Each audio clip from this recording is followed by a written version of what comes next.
Bill Gates says we are on the precipice of a civil war. But what kind of influence does Bill Gates have over it, given the amount of sway he has over the mainstream media? And do the rich elites of which he is part benefit from it? Hello there, you 5.9 million awakening wonders. We're so close, aren't we? We're so close. I hope you love our content. If you do, subscribe and turn on the notification bell. And remember that we stream every day live on Rumble. You get deeper content, better insights on billionaires, corporatism, globalist corporatism, mainstream media corruption, and how to awaken from the nightmare of their power. Let's get into today's story. Many of you will have seen, or at least heard, that Bill Gates has said that America is on the precipice of civil war, that polarization will reach the point where there are hung parliaments and it's impossible to implement power, and that it will lead to social breakdown. We contest that Bill Gates has more power than any nation, certainly than any government, that governments will come and go, Democrat, Republican, and Bill Gates' power will remain largely unimpeded. We also ask, what is the role and nature of the Bill and Melinda Gates Foundation and the donations in particular that they make to media organizations and organizations that train journalists? We'll touch upon too his role in Indian agriculture and the impact that he's had on it for good or for ill. Bill Gates is worried about domestic polarization in the US. Well, is he though? Is he? I'm ever so cynic. He's made a fortune out of it, allegedly, which he sees little hope for in the short term. I admit that political polarization may bring it all to an election and a civil war, he said. Political polarization, says Gates, goes hand in hand with another issue, the spread of misinformation. Now, we couldn't be more sensitive to misinformation on this channel because, as you know, we've had one YouTube strike for misinformation and a lifelong warning. But whose misinformation is the most deadly misinformation? Is it mainstream media misinformation, which in my view could lead to all sorts of complications? For example, if you believed to go get more people. How does the Bill and Melinda Gates Foundation spend its money? And while I'm telling you this, why don't you, in your own mind that God gave you, determine what the intention could be of this expenditure? While other billionaires' media empires are relatively well known, the extent to which Bill Gates' cash underwrites the modern media landscape is not. The Bill and Melinda Gates Foundation has made over $300 million worth of donations to fund media projects. Recipients of this cash include many of America's most important news outlets, including CNN, NBC, NPR, PBS, and The Atlantic. Now, I don't know whether you like those organizations or don't like those organizations. I've read things in The Atlantic, for example, that I've really enjoyed, and I've probably seen things on CNN over the years that I've really enjoyed. But what I do know, it's not charities, are they? It's not like an endangered panda, is it? Brian Stelter is not an endangered species. Oh my God, I'll only eat bamboo. It makes me very vulnerable. Which sounds great. These are businesses. Why would you give money to a business? It's not like a plucky little shoeshine boy or a little match girl trying to make a break in the world. These are large media organizations. Why are the Bill and Melinda Gates Foundation making donations? And are these donations always transparent? And are you always aware when you are consuming content that's come from that organization and are therefore able to assess what biases may be embedded in it? Bear that in mind, because in a minute we're going to read you something from the Indian Times that's going to knock your little socks off. Gates also sponsors a myriad of influential foreign organisations.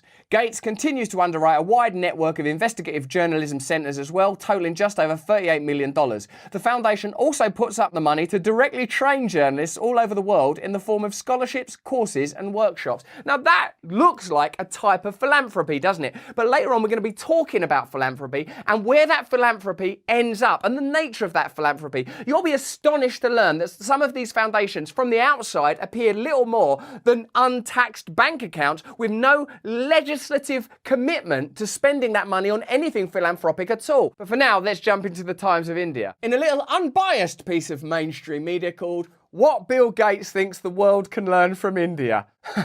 Well, some of you will be aware that India has gone through some pretty significant and radical social engineering lately, amounting to, some would say, the annihilation of their agriculture in order to implement ideas and technologies that don't fit in with the way that their country has traditionally been run. Many people will make the argument, of course, oh, this is progress, AI and technology will save the world, and certainly there are situations where that is evidently plainly true, or at least it's advantageous to more than just the people that own those organisations. But in the case of India, India, the suicides, the devastation, it would seem that there are two sides at least to that conversation. Let's ensure that both of those sides are heard. Speeding up progress towards a healthier, fairer and more prosperous world depends on commitment and innovation. Innovation means technology, and commitment means do as you're told. You'll be astonished to learn that this piece in the Times of India is not just written by some journalist, some plucky little journalist who just wants to tell the truth. It just says the writer is the co-chair and trustee of the Bill and Melinda Gates Foundation. Don't even say their name. All you need to know about me is I'm trustworthy. I'm a trustee. You can trustee me. Also, an important idea is tagged here, and that is the idea of progress. That is the myth that we have, that we're progressing somewhere as a culture. That countries like India, they need to move forward. Why ain't you got enough iPhones for? Ain't you got no X factor? The idea that there's a place that we're heading and we're going to reach it through technology, ingenuity and materialism. India, under the leadership of Prime Minister Modi, has made great strides in implementing many initiatives that show promise for accelerating progress towards sustainable development goals. Now, these sustainable development goals is a new sort of metric for evaluating progress, I suppose. But who determines what those measurements are? The country's upcoming G20 presidency provides an opportunity for Indian leaders to sharpen the world's focus on health and development issues and share lessons and innovations that can improve and save lives. For me, that sounds like by capitulating to a globalist agenda, India can be used as a kind of poster boy for this new progressive Great Reset-esque ideology. Another area worth emulating is India's comprehensive approach to digital technology. Progress in this area can help address many of the world's challenges. India has used digitization to transform healthcare as well. Many of you are concerned about the overreach of big tech and their ability to implement social credit score-like technologies. Even if they're not at the social credit score level yet, the format for these ideas is being put in place. We've been concerned about that on this channel for a long time. Let me know in the chat, let me know in the comments what your feelings are about this agenda. Do you think it's real?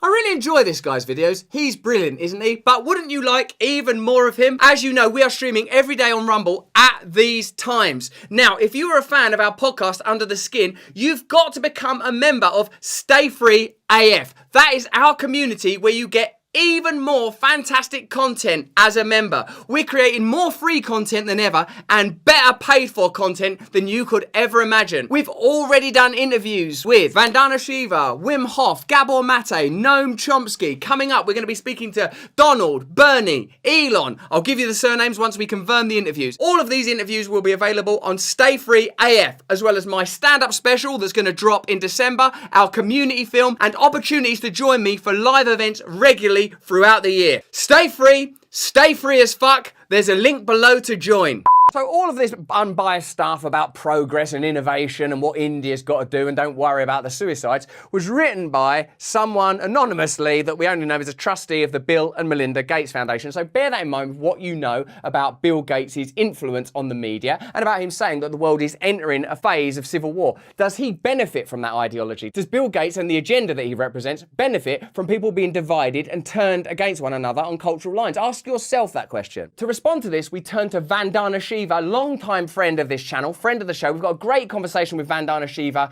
coming up on Stay Free with Russell Brand. If you join Stay Free AF, there's already a conversation that I've had with her. She appeared live at Community last year. She's appearing live at Community next year if we still have a planet by then. So you can join us if you want to. Let's see what she says about the digitization of agriculture and the application of these technologies in an area which she's an expert. And ask yourself the question, who knows more about India? Vandana Shiva, an Indian woman who happens to be an expert in quantum physics, agriculture and activism, or Bill Gates? Gates Ag 1 is one type of agriculture for the whole world, organised top down. This includes digital farming, in which farmers are surveilled and mined for their agricultural data, which is then repackaged and sold back to them. This is a way of taking ordinary, independent, empowered agricultural workers and farm owners and turning them into tools of a centralised agenda via the promise, as always, of convenience and ease through AI and technology. Let me know what you think in the comments. Let me know what you think in the chat. It all stems from an overreaching theme of arrogance and the desire for recolonization and a global empire. The idea is to imply or create the environment in which survival isn't possible without technology. They're making us dependent upon them. How many times have you seen that narrative play out in colonialism and imperialism? They change the farming practices, they change the local customs, they mess with the systems that are in place, and all of a sudden you are dependent upon your imperialist masters. If you look beyond the models of nationalism and towards one of globalism, you can see that the same thing's being applied right now through centralized big tech power. We're becoming dependent on them. And if you think I'm joking, just remember how you felt last time you left your house without your phone. It's a denial of the richness of agroecological knowledges and practices that are resurging around the world. The good news is people all over the world are learning how to farm the land again. New systems of animal husbandry, or arcane ones, emerging again. Knowledge of actually, if people were to localize their food sources, much of the unnecessary trade, much of the unnecessary centralized power could be limited. Tech giants, in an effort to drive home digital agriculture,